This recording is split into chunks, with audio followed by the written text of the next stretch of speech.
Sweet Baby Inc. has doomed yet another game and studio. Let's check it out. So about a month ago, we talked about this game Unknown 9 Awakening, and how it was another giant failure associated with Sweet Baby Inc. Kim Belair having been credited for working on the game, as well as David Bedard at Reflector, the dev studio behind Unknown 9 Awakening, who's also a co-founder of Sweet Baby Inc. Oh man, so it's already off to a rough start. It's made up, or actually people have worked on it that are part of Sweet Baby Inc. Ooh, yeah, not a good start, not a good look. Founding members of Sweet Baby Inc. have worked on Unknown 9 Awakening, and let's get a brief refresher of how that game's been doing before we take a look at the further news regarding this update. Hopping over to SteamDB, as of recording right now, there are currently 22 people in-game playing Unknown 9 Awakening on... 22? When did it release? When did the game release? Guys, this game has been out for a month, over a month. It came out October 17th, it's November 20th now, and it's got 15 players right now with an all-time peak of 285. Oh no. This is looking like a dead game. Dead on arrival, actually. Review score sitting at 33.47%, astronomically terrible, as well as the player count, of course. And the all-time peak player count is also awful, having achieved 285. To call this game a flop might even be generous. Yeah, that is generous. 33%? What was it? Let me check again. Let me see what it is now. Yeah, 33.47%. No! Sweet Baby Inc. Everything you touch, everything Sweet Baby Inc. touches withers and dies. Oh my goodness, this is so bad. And I don't just say that because of the terribly performing game itself, but everyone associated with Unknown 9 Awakening, from Reflector, Sweet Baby Inc., and even Bandai Namco, seemed to have thought that this would be a great, highly successful new intellectual property, as they were making their own cinematic universe of sorts, including... Yeah, so, okay, we'll get back to this. Hold on. So, when I was looking into this game, so you go and you search Unknown 9 Awakening, you see the developer, Reflector Entertainment, but then you see that the publisher is Bandai Namco and Bandai Games America. And so, on their page, on Reflector Entertainment's page, there's this little slideshow thing here, and on one of the panels, it says in 2020, they were officially inducted into Bandai Namco Group. Bandai Namco Group. Bandai Namco! They're huge! And they actually took Reflector Entertainment in.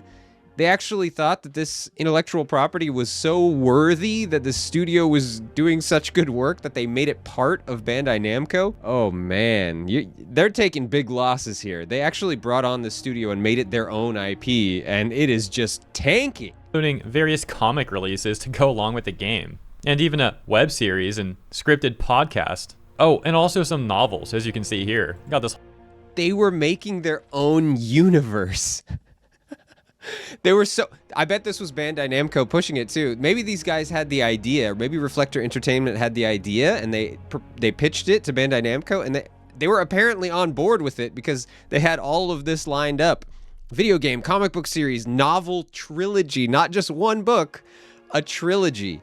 Then podcast, web series, more scripted podcast again, more comic book, more novels. Oh man. Yeah, they went all in. They pushed all the chips forward and went all in on this, and it is not paying off at all. Yeah, that's bad. This whole thing lined up. So like, let's just take a minute to just let this all sink in, man. Like, holy smokes, dude. This reminds me of Concord, right? Like, didn't the Concord people think that this was going to be like a long-term, like, Star Wars level? Yes, that's right. Concord was going to be PlayStation's Star Wars. They even referred to it that way. Star Wars-like project. Yes. They had so many, big multimedia plans. They were going to do everything, their own universe, right? They were going to build it up to this massive level, and it just absolutely did not go anywhere. And, yeah, we've got another one, Unknown 9 Awakening. There you go. Successful IP. And they had, like, all these, like, huge ambitions for Concord. I mean, this is a similar thing here with Unknown 9 Awakening. Obviously, far less money spent on this than Concord. And I don't believe Sweet Baby Inc. was involved with Concord at all. I'm simply comparing how both have flopped entirely. And, of course, there's also similarities in things like DI policies with the games, and also out-of-touchness and tone deafness from the people involved with both games. The point is, it's just funny to me, the similarities. It's really astonishing when people defend Sweet Baby Inc.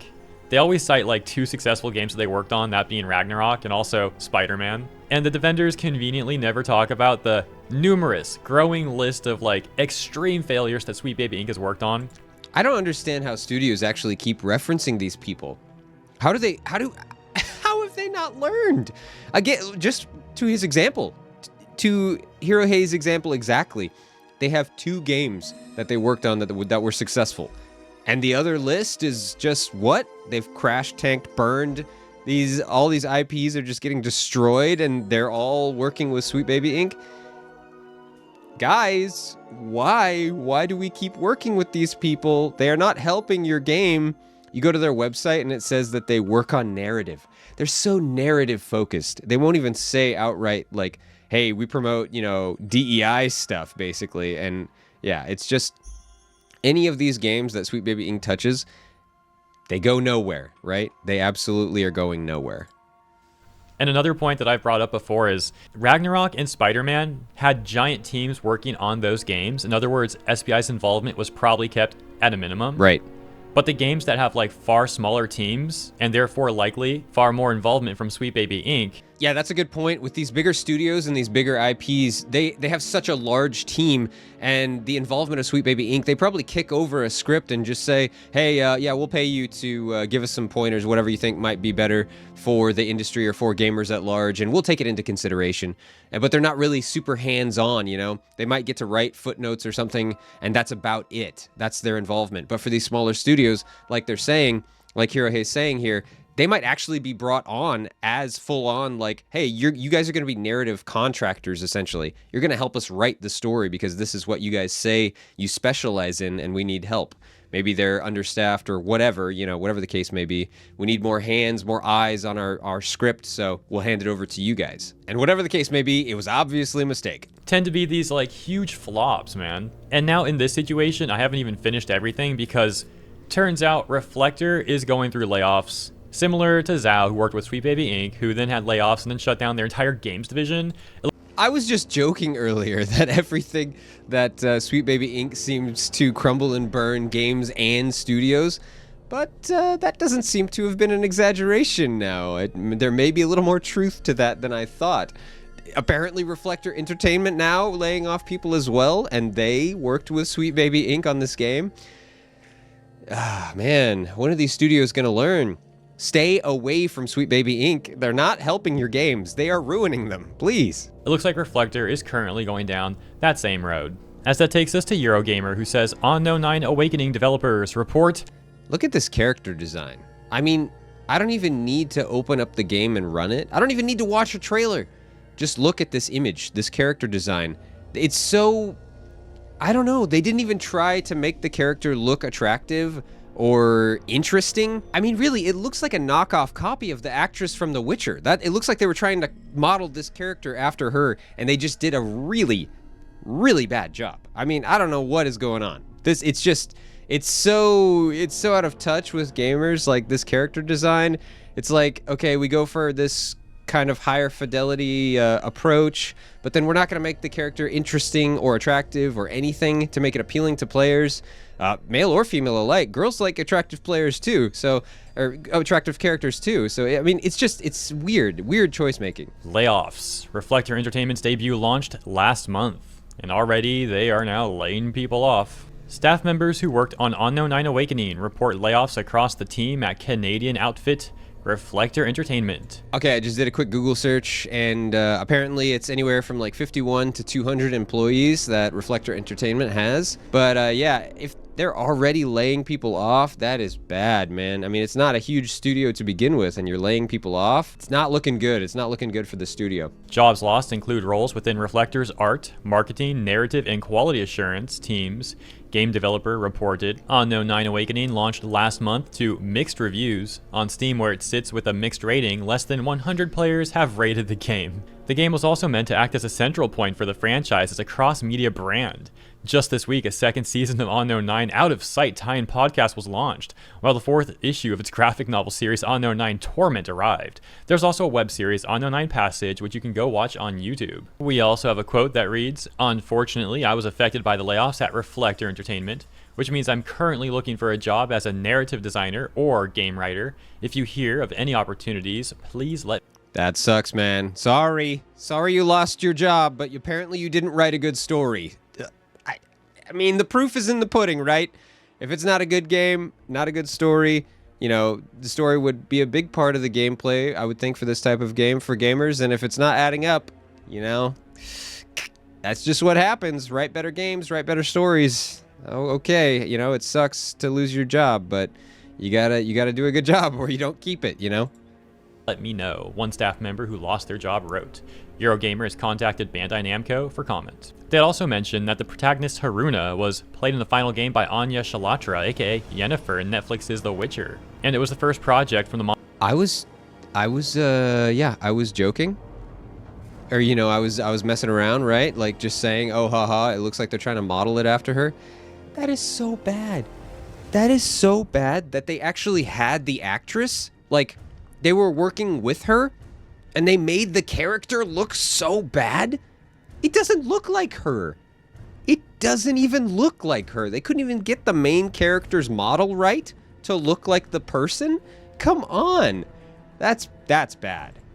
Montreal-based Reflector, co-founded by former Assassin's Creed Unity creative director Alexandre Amancio. Returning to David Bedard, you may have noticed that he had also worked over at Ubisoft, seemingly Ubisoft Montreal. There's a recurring theme with a lot of these consultation firms like Sweet Baby Inc. and others that they are based out of Canada, and it does seem like a number of the people working there do indeed have ties back to Ubisoft. Yeah, this Reflector Entertainment company is in Canada, right? Yeah, it's interesting. What's up with these Canades, man? Working with Sweet Baby Inc., you got Ubisoft, and you've got Reflector Entertainment. What is going on? Are they just cycling through each other? They just bounce around like, oh, Ubisoft, and then, oh, Reflector, and then, oh, these other Canadian small developers, and then, oh, back to Sweet Baby Inc.? Are they all working together? Like, what is this? This is so weird. A top comment on Arc Otaku in Action discussing this news would say, "I would have loved to be a fly on the office wall with the people in charge when the sales numbers for those novels and comic books started coming in." Yeah, or not coming in. Yeah, more like not coming in at all. What sales numbers? Yeah. Response reading, "It's highly regarded. Why don't they do any market research and playtesting? Spend 5 minutes on YouTube and you'll see this is not a winning strategy. Virtue signaling may get you a lot of clicks, but it won't get you sales." Right. To be quite frank though, all of this stuff is extremely bizarre. Like, you would imagine that they would care about sales, but then they talk about they being Sweet Baby Inc. employees having been on record talking about wanting to burn the gaming industry to the ground. Yeah, I've seen that as well. Seen clips and stuff about that. Yeah, Sweet Baby Inc. I mean, all of it is right there before these developers' eyes. All they have to do is do a little bit of research, and it's like, oh, these are the people that we were thinking about working with? Maybe not. Yeah, we'll pass. Sorry, we'll do our own, internal review of our narrative and stuff like that. We're good.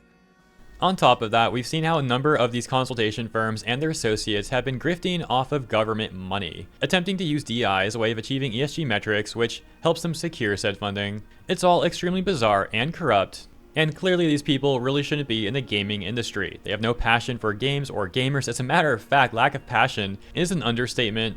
A lot of these people flat out despise gamers. So let me know what you think about all of that Sweet Baby Inc. and Unknown 9 Awakening stuff, and we've got one more thing to take a look at here. As I've had a lot of people tagging me and mentioning the situation in my comments as... Let me just circle back. So yeah, the Sweet Baby Inc. stuff, man. Oh my goodness. Wow. So yeah, Sweet Baby Inc. It really seems that any game or any studio that they touch crumbles and burns, with the exception of God of War Ragnarok and Spider-Man 2. And again, we touched on that. That seems to be because they're very large studios with very established IPs, with way larger numbers of employees. They probably just got past the script. Sweet Baby Inc., they got past the script and was just like, yeah, sure, whatever, we'll pay you to give us some notes, and we'll choose whether we include them or not. It's up to us. We're just doing this to check a box that, yes, we had an outside party, you know, reference our dialogue for whatever, DEI purposes or whatever. So those are the only two that were successful games. Everyone else is crumbling and burning when they touch Sweet Baby Inc. Please, let's learn from this, developers out there. No, you don't need it. You don't need it. Review your own narrative. Decide for yourselves what needs to be included, what kind of diversity elements you want to have. At the core, though, really what you need to focus on is making a good game. Make the game fun. Make the story good. Make it have a cool art design. You know, awesome music helps. Make it a good, fun game. And players will play it. That's all. Asking me to cover this, so let's take a look. Ollie Barter had said, Sony is in talks to buy Kadokawa. And by the way, thank you all for the tags and comments. Now let's take a look at what he says here over on Forbes. In a pretty astonishing piece of news, it seems that Sony is in talks to buy Kadokawa. According to Reuters, Sony is thinking of buying Kadokawa, which would have massive ramifications for both games and anime. From a gaming standpoint, the big acquisition would be From Software, of which Kadokawa has a controlling stake as of 2014. Whoa, so Sony would technically be buying From Software. That's insane. That's big. Sony was working very closely with Concord. Yeah, they were publishing that game, I'm pretty sure, right? And they put like $200 million of their own money into it. Wow, yeah. Hopefully they don't buy From Software or, you know, Kadokawa then, because they might just make it tank. They might destroy it. Oh boy. Admittedly, Sony already has a small chunk of FromSoft, along with Tencent, but this new setup would put Sony much more directly in charge. Considering Microsoft's recent acquisition of Activision, it makes sense that Sony would go after a company like FromSoft via Kadokawa. I guess that's true. Yeah, that does make sense. You know, they want to be competitive compared to Microsoft. They don't want Microsoft to become this overwhelming monopoly, even though it already kind of is. But they want to, you know, they want to stay competitive, right? Okay, we need some game studios too. We need some big hitters like From Software. Let's buy Kadokawa. Yeah, it does make sense. Sony has had a long-standing relationship with FromSoft, going back to the 90s and the original PlayStation. So in theory, this could be a good matchup. However, my only concern with this is that the Japan studio at Sony was gutted recently. Okay, yeah, hold up. Let's talk about that really quick. So, back in 2021, yeah, Sony essentially shut down Japan Studio. Now, people often meme around with varying levels of seriousness that Sony isn't even a Japanese company any longer. And Sony gutting or shutting down Japan Studio, however you want to phrase it, certainly does seem like a symbolic representation of that being the case. I don't know what happened there. I'm not up on that piece of news, but that's bizarre. That's crazy. So they gutted their whole Japan studio, okay? They attempted to justify this action by essentially saying that the studio just wasn't profitable enough anymore. And then what do they do a few years later? Get involved with Concord, losing about $400 million. Yeah, that doesn't make much sense. Okay, our Japan studio is not profitable. Oh, wait. Let's work with Concord. It's going to be huge. It's going to be this crazy Star Wars-like universe. We're going to make millions. Let's put 200 million, 400 million into it. Okay, all right. Yeah, that lines up. Now, of course, a lot of stuff has occurred throughout all of this. This is just like a few brief points, but oh my gosh, dude. So we left off here. However, my only concern with this is that Japan studio at Sony was gutted recently, and the same thing could happen under Sony to FromSoft. Yeah. That would obviously be awful. Yeah, that's a good point. Anytime one of these acquisitions happens, it's a top-down, trickle-down effect, right? If things are going poorly at the top or from the top's perspective, they start gutting everybody underneath, right? Because obviously they're not going to take the blow at the top. They're not going to just say, okay, we're going to get rid of all the VPs, all the, you know, the CFO, COOs, whatever. You know, they're not going to gut everybody at the top. They're going to go, okay, where can we start saving money throughout our whole business? Okay, let's look at these little guys. We don't need this studio. We don't need this studio. Get rid of that one. Layoffs at the middle-sized ones, you know, 80% or something crazy, you know. Yeah, that's how it goes. So they would be punished heavily if more goes wrong with Sony. And yeah, we might end up seeing From Software go away if that was the case. That would be so sad. Other side of this is Kadokawa's anime and manga output. Sony already has Crunchyroll and Aniplex, so buying Kadokawa would bring a huge amount of IP across anime and manga. Whoa, so kind of an anime manga monopoly going on for Sony. That's crazy. Under Sony's roof. Kadokawa also has a sizable chunk of the Western anime press, having bought Anime News Network and owning Bookwalker, who run GX+. Wow. Yeah, well, Anime News Network and Sony, They would go perfect together, hand in hand, if you get that joke. The joke being Anime News Network's terrible reputation. It's a lot of stuff we could talk about regarding that, but I'm not going to bury the lead at the end. The article would conclude saying, in short, this is a lot to take in and would have a dramatic impact across games and anime, not only in Japan, but also globally. Yeah, that's a big deal. That is actually a big deal. Wow, especially the anime manga part, right? Like he's talking about globally. Yeah, because it's not just talking about the Japanese, manga and anime groups. It's talking about the American one as well. So that's crazy. There's a heavy impact there if this goes through. Insane. Yeah, so I do think this would be pretty terrible stuff. Sony have an increasing grip, infesting their hands onto FromSoft even more. And clearly also not a good thing for the anime industry, in my opinion. We'll see how things continue to develop, but let me know what you think about all of this news, the Unknown 9 Awakening stuff and this Sony stuff at the end of this video. As always, thank you so much for tuning in. I hope you enjoyed my coverage, and if you did, please consider liking and or subscribing, and I'll see you in the next one. Yeah, I think the wrap up here for this one is pretty straightforward. Developers out there, game developers, please stay away from Sweet Baby Inc. It's not helping your game. It's hurting it. Definitely. I promise you. The proof is in the pudding. The evidence is laid out everywhere before you. Everything that Sweet Baby Inc. touches, besides the two very large, very successful, already established IPs and studios, which, didn't really even need Sweet Baby Inc. They probably just referenced them very lightly. Everything else that Sweet Baby Inc. touches crashes and burns, please. As the most recent example with Unknown 9 Awakening is very clearly saying, just stay away. Just stay away. And then the acquisition by Sony, or the attempt anyway, of Kadokawa, which, controls From Software, and a bunch of, anime and manga. Whoa, that's crazy. I really hope that doesn't go through. I don't want Sony screwing up anime and manga as well. Come on. Oh man, they already screwed up horribly with Concord, wasting $400 million, and they've already gutted their Japan studio apparently for games. That's crazy, man. I don't know about that. Hopefully that doesn't go through. But anyway, thank you guys for watching this video, and I will see you in the next one.